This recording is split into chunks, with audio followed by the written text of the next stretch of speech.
आज इस वीडियो में हम बात करेंगे, यदि कोई औरत नसबंदी करा लेती है, यदि कोई पुरुष नसबंदी करा लेता है, तो नसबंदी कराने के बाद उन दोनों को आपस के अंदर संभोग या मीटअप कितने दिन के बाद करना चाहिए, कैसे करना चाहिए। यदि आप नसबंदी के तुरंत बाद संभोग करते हो तो उस कंडीशन में क्या हो सकता है, आज मैं इसी के बारे में आपको बताऊंगा। ये वीडियो आप पूरा देखना।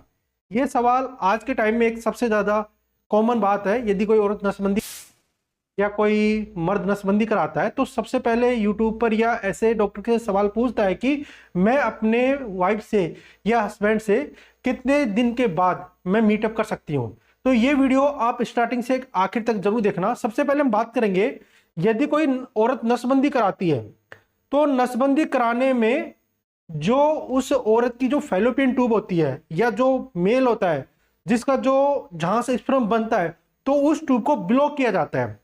मेल के अंदर तो उस ट्यूब को काट के ब्लॉक कर दिया जाता है, और फीमेल के अंदर भी उस ट्यूब को आज के टाइम में काटते नहीं है, वहां पर कुछ टाके लगा देते हैं या कुछ रिंग लगा देते हैं या कुछ क्लिप लगा देते हैं। तो ये सर्जरी कैसे होती है ये आपको पहले पता होना चाहिए। और नसबंदी कराने के बाद हमारी बॉडी के अंदर क्या क्या चेंज आते हैं और नसबंदी के कितने दिन बाद हमें अपने पार्टनर से मीटअप करना चाहिए। तो सबसे पहले हम बात करेंगे, आपके सामने जो इमेज है ये एक यूट्रस की है। जो हमारी बच्चादानी होती है, औरतों के अंदर जो बेबी जहां से बनता है और जैसे जैसे बेबी बड़ा होता है, यदि कोई लड़की प्रेग्नेंट होती है तो प्रेगनेंसी के बाद जो यूट्रस होता है ना, जिसे हम बच्चादानी बोलते हैं, इस प्रकार से होता है। ये उसकी इमेज है, इस प्रकार से यूट्रस होता है। और उनमें क्या होता है कि जैसे जैसे प्रेगनेंसी बढ़ती है, जैसे 1 मंथ की प्रेगनेंसी हो जाती है, 2 मंथ की प्रेगनेंसी हो जाती है या 3 मंथ की प्रेगनेंसी हो जाती है, क्या होता है कि 1 मंथ के प्रेगनेंसी के अंदर जो स्पर्म होता है, शुक्राणु होता है, इन दोनों को मिलन होता है 1 वीक के अंदर। ये धीरे धीरे डिवाइड होना स्टार्ट कर देते हैं और 3 महीने के अंदर पूरा बेबी बन जाता है।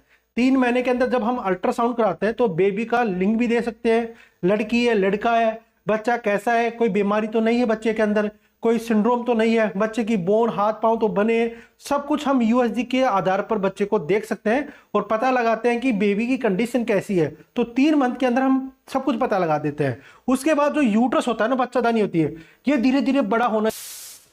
क्या होता है कि जो यूट्रस होता है ना, बच्चादानी होती है, इस प्रकार की बच्चादानी होती है, तो अंदर की तरफ बेबी होता है और उस बेबी के चारों तरफ एक फ्लूइड होता है जिसे हम बोलते हैं एमनियोटिक फ्लूइड, जिसके अंदर बेबी घूमता रहता है। और ये एमनियोटिक फ्लूइड बच्चे के लिए बहुत ज्यादा इंपॉर्टेंट रहता है, क्योंकि जो बच्चे के लंग्स, जो फेफड़े होते हैं, ये बनते भी हैं और पूरे मैच्योर भी इसी वजह से होते हैं। बच्चे की स्किन बनती है और जो एमनियोटिक फ्लूइड होता है ना, ये बच्चे का यूरिन होता है, मलमूत्र होता है, बच्चा उसे ही खाता है, उसे ही निकाल देता है। तो ऐसी क्रिया चलती रहती है। मतलब जो यूरिन होता है ना, जो एमनियोटिक फ्लूइड होता है, ये बच्चे का मल ही होता है।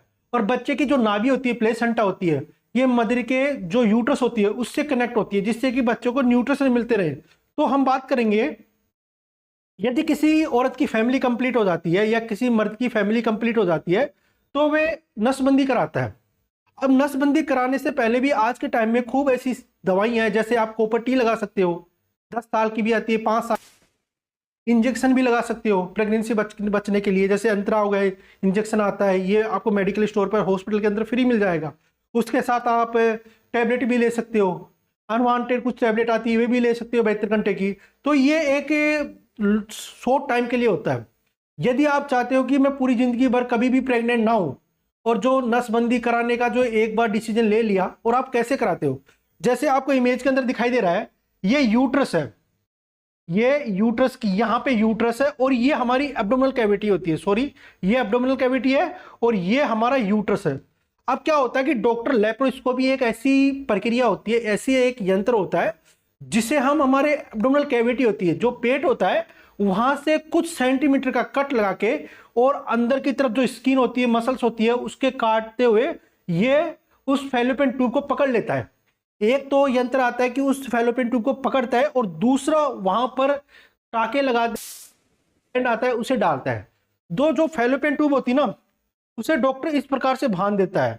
जैसे आपको ये सामने 3-4 इमेज दिखाई दे रही है, एक के अंदर क्लिप लगा देता है डॉक्टर, दूसरे के अंदर जो काट के अलग कर देता है, तीसरे के अंदर भी क्लिप लगा देता है, और उसके बाद में एक सर्जरी ऐसी आती है, एक हार्मोनल एक रिंग होती है जो फैलोपियन ट्यूब में डाल दी जाती है। और जो फैलोपियन ट्यूब होती है ना, ये एक जैसे कोई पाइप होता है ना हमारा, आपने कभी देखा है जो पाइप होता है, छोटी सी पाइप होती है, बहुत नाजुक होती है, मॉस्कुलर होती है, उसी प्रकार की ये फैलोपियन ट्यूब होती है और ये अंडे से जुड़ी होती है। आप कोई औरत नसबंदी करा लेती है तो नसबंदी कराने के बाद तुरंत डॉक्टर आपको छुट्टी नहीं देता, क्योंकि नसबंदी के अंदर क्या होता है कि जो हमारा पेट होता है ना, वहां पे कट भी लगते हैं, और उस टाइम में क्या होता है कि जो हमारी आंतें होती है ना, यदि डॉक्टर नसबंदी करते समय आंत से कुछ छेड़छाड़ हो जाती है तो क्या हो जाता है कि जो हमारी आंतें होती है ना, कुछ समय के लिए काम करना बंद कर देती है। तो उस आंतों को आपको कुछ ही नहीं देता, 3-4 घंटे या 12 घंटे तक कुछ ही नहीं देता, जब तक आपका जो गैस नहीं निकल जाए। डॉक्टर आपसे पूछेगा कि आपको गैस हो रही है नहीं हो रही, तो आप बताओगे गैस निकल रही है, तो उसके बाद में डॉक्टर आपको खाने के लिए देता है और दूसरे तीसरे दिन आपको हॉस्पिटल से फ्री कर देता है, और उसके साथ आपको क्या देता है कि आपको एंटीबायोटिक देता है, क्योंकि जब भी आप कट लगता है तो अंदर घाव होते हैं, एंटीबायोटिक देता है, उसके साथ आपको कुछ विटामिन देता है, जैसे विटामिन सी हो गई, इसकी टैबलेट भी आ सकती है। यदि आप नेचुरल रूप से आप मौसमी का जूस पी सकते हो, अनानास का जूस पी सकते हो, या आप नींबू चूक सकते हो, तो ये विटामिन सी हमारे घाव को भरने के लिए सबसे ज्यादा इंपॉर्टेंट होता है। तो एक वीक में क्या होता है कि जो हमारा घाव होता है ना, उसे भरने में टाइम लगता है। एक वीक तक तो आप कुछ भी नहीं कर सकते, यानी आप बेड पे उठो, खाना खाओ, सोच वगैरह जाओ, वापस सो जाओ, क्योंकि एक वीक तो आपको रेस्ट चाहिए। दूसरे वीक में क्या होता है कि जो आपका बाहर की तरफ है, मेल हो या फीमेल हो, और तीसरे वीक के अंदर अंदर के घाव भरते हैं।